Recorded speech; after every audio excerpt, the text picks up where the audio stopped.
people care about the fact that airplane tickets from Abuja to Lagos and across Nigeria have increased by 100% as of December 2023? Do you often wonder what household items to buy considering our country's crazy inflation? Do you often wonder what to invest in to generate alternate streams of income? Well, ladies and gentlemen, you probably care about economic trends. Economic trends are characterized by mass perceptions of value and importance, which further are affected by economic situations and social issues. I began to see the link between economic situations and social issues when, in 2013, I came back to Nigeria after living in the United Kingdom for 4 years while my parents did their PhDs. Upon returning to Nigeria, I realized that many Nigerians live in such deplorable states. It was normal, and it still is normal, to see children my age and younger begging on the streets and working as house helps. And to me, it's even more disappointing that our society accepts this. Poverty and its effects weren't the only problem. Throughout my childhood, Nigeria has been attacked by threats of insecurity. I remember when I lived in Kaduna, on the radio I'd hear about people being kidnapped on their way to Abuja from Kaduna, or people being killed in their villages. And I really thought that it was very, very disappointing that this was being allowed to happen. I began to see that most of these situations wouldn't happen if our government made the right things their priority. For example, social welfare and security. I remember just recently, last week I think, I watched this video. It was one of these senators who was talking about how there's no point of a country that isn't safe because people won't want to come out and enjoy themselves and even be citizens. It's not a surprise to me that there are 1,047 maternal mortality deaths by mothers every 100,000 births. It's not a surprise to me that there are 10.5 million primary school-age children out of school in Nigeria. And it's not a surprise to me, unfortunately, that Nigeria still has the highest number of deaths due to malaria in this day and age. But it's not all doom and gloom. I remember reading in a Forbes article that Finland is the happiest country in the world, apparently. But I beg to differ. Because I think happiness is a choice. Nigerians choose to be happy every day despite the challenges they go through. They're resilient and they're strong despite everything they go through every day. And they go through a lot. All of us go through a lot as human beings. But Nigerians, they laugh in the face of danger, just like Simba and the Lion King. Albeit foolishly. But our foolishness, so to speak, actually helps us survive. It's the reason why we're still here today and we're thriving. And our stubborn hope reflects in our economy. Nigeria's economy in the third quarter of 2023 grew by 2.5%. Our economy is broadly divided into two, the oil sector and the non-oil sector. To my surprise, it turns out that the non-oil sector has been making the most growth. And I find it surprising because my economics teacher likes to talk about how Nigeria is overly dependent on oil. But the truth is we've evolved, we've grown, and the world is becoming more knowledge-based. And Nigeria is growing more knowledge-based too. So the non-oil sector can be further divided into services, agriculture, and industry. The services sector actually made the most growth, and it consists of jobs in healthcare, teaching, finance, entertainment, and content creation. The agricultural sector also made a lot of growth, and to me, it's the most inspiring sector. Why? Because they've really been through a lot, and they continue to go through a lot.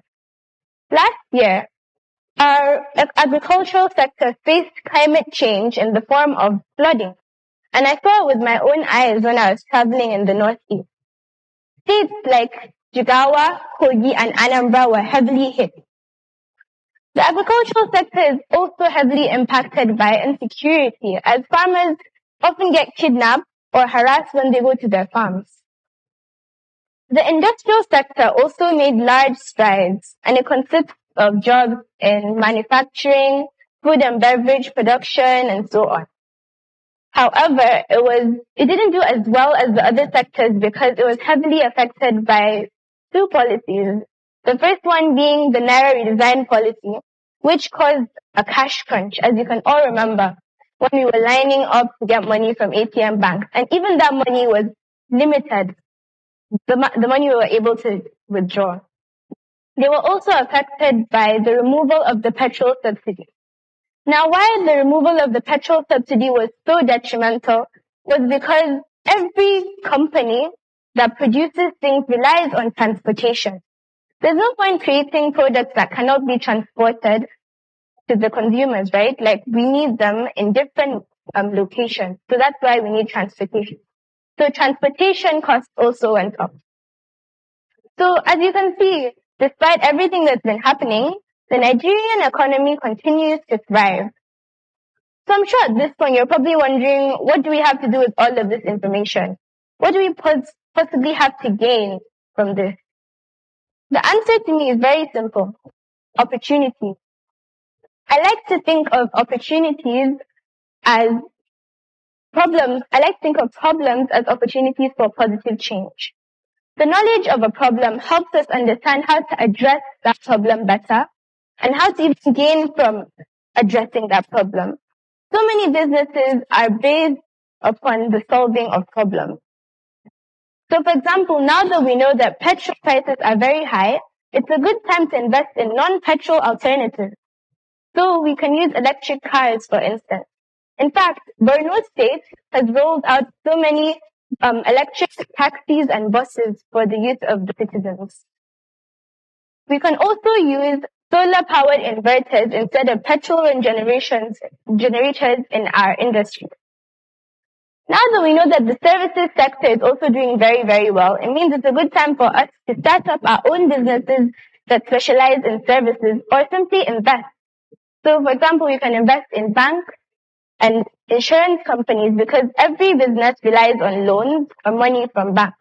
And every business needs insurance to know that their products aren't going to get hurt or harmed. It's also a very good time to get into the agricultural scene, as Nigeria has 3.6 million hectares that are available for farming. However, we really need to make security a priority because so many farmers get affected by this, as I've already talked about. So the government really needs to play a larger role, but they've actually been doing stuff. So I'm excited to see where this goes, if this renewed hope for security continues. Farmers also need to work on how to mitigate flooding effects. So for example, they can use LIDAR mapping, which helps people understand the topology of a farm, so you can understand what areas are more flood prone. The industrial sector also has a lot of possibility. In fact, the most lucrative business in Nigeria right now is metal ore mining. So if you have the money, it's a good place for you to go. But what I really want to emphasize concerning the industrial sector and other sectors in the economy too are two things. The first one being the power of the Nigerian people. We like to talk about how Nigeria has the largest population in Africa. But is it truly something to be proud of if we don't utilize this population? We have the manpower to power so many factories and increase our production. But we don't. So we should. Therefore, I'd really like to ask the government and to all the people that own factories or are starting factories to hire more Nigerian people. This won't just increase your production and profits, it's also going to benefit the lives of thousands of Nigerians. Nigerians are not only good for their strength, but they're also good for their mind. There's so many startups in Nigeria, and in fact, because of the new age we live in, business isn't as conventional as it used to be. You can be yourself and make money. No matter how unique or how diverse your interests are, there's always somebody in the world that loves what you love. Like there's a vibrant community of readers on TikTok that people actually call book talk. So you always find somebody that will appreciate you and even pay money for you to just be you. It's also important to patronize Nigerian businesses. I really think that, for example, the government should buy motors from Innocent Motors, which is a Nigerian company, instead of buying foreign branded cars for their official cars. It's also it's also good for us to just simply patronize our local shops, like the local grocery seller or masa seller, so that they can go and open their own restaurant. We shouldn't belittle our local delicacies because they're just delicious. Our tailors are fantastic. Our food is amazing. So we shouldn't ever say that they're not good enough and that we need to buy things from abroad, because we don't. We have what we need. So in conclusion, the point of me telling you about all of this is not just inform you about our economy. It's to empower you to become better economists. Economists observe their landscape and they make decisions based on what they see, on their own needs. Following economic trends doesn't guarantee success. Just because everybody is buying something or everybody is doing something does not make it right. I learned this from secondary school and from life. In fact, there's this famous instance where Queen Elizabeth in 2008 visited LSE, London School of Economics, during the financial economic crisis that was global. Like, so many economies around the world were heavily affected by it. So she walked in and she asked them, how couldn't you predict this? How couldn't you stop this? Even the best economists couldn't prevent or predict the economic crash. So it shows us how important it is to evaluate things by ourselves, because the more minds that can think about something, the better. So yes, be better economists. Find out what you need and be your own person. Don't rely on other people's ideas of success and ideas of comfort to dictate your own life, because you're a person and you're a person that has your own beautiful interests. So ladies and gentlemen, I'd just like to say that all of us should just be ourselves. Thank you.